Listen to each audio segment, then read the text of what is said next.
திருவள்ளுவரின் வழியில் வாழ்ந்து வாழ்வின் உன்னத நிலையினை அடைய திருக்குறளோடு நாம் என்னும் இந்த நிகழ்விலே இணைந்திருக்கின்ற உங்கள் அனைவருக்கும் முதற்கண் வணக்கம். குறள் எண் 1068, அதிகாரம் இரவச்சம். எகிப்து நாட்டைச் சேர்ந்தவர் நபிஷா என்பவர் ஆவார். இவர் அந்நாட்டில் முக்கிய நகரங்களில் சக்கர நாற்காலியில் அமர்ந்து கொண்டே ஒவ்வொரு இடமாக சென்று பிச்சை எடுத்து வந்தார். அவர் சக்கர நாற்காலியில் உட்கார்ந்து கொண்டு பிச்சை எடுத்து வந்த விதத்தை பார்த்து போலீசாருக்கு சந்தேகம் தோன்றியது.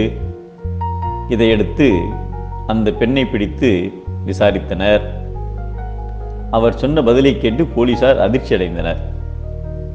நான் 27 வயதில் கணவரை பிரிந்து விட்டேன். அதையடுத்து சுமார் 30 வருடமாக பிச்சை எடுக்கும் தொழிலை செய்து வருகிறேன் என்று அவர் சொன்னார். மேலும் ஒரு முறை எனது காலில் காயம் ஏற்பட்டது. இதையடுத்து சர்க்கர நாற்காலியில் உட்கார்ந்து பிச்சை எடுக்க தொடங்கினேன். நடந்து சென்று பிச்சை எடுத்த போது கிடைத்த வருமானத்தை விட சக்கர நாற்காலியில் உட்கார்ந்து பிச்சை கேட்ட போது அதிக பணம் கிடைத்தது.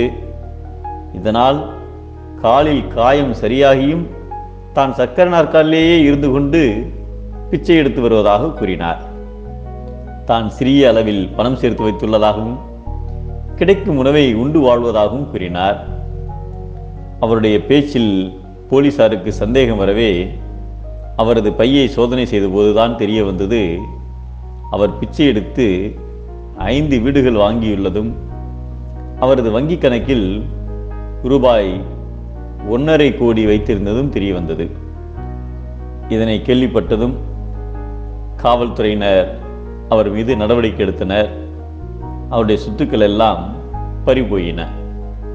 இரத்தல் என்னும் காவல் இல்லாத மரக்கலம் ஈவாத நெஞ்சுடைய பாறை தாக்கினால் உடைந்துவிடும் என்பதை இரவென்னும் ஏமாப்பில் தோணி கரவென்னும் பார் தாக்க பக்குவிடும் என்கிறார் நம் தெய்வப்புலவர் திருவள்ளுவர்.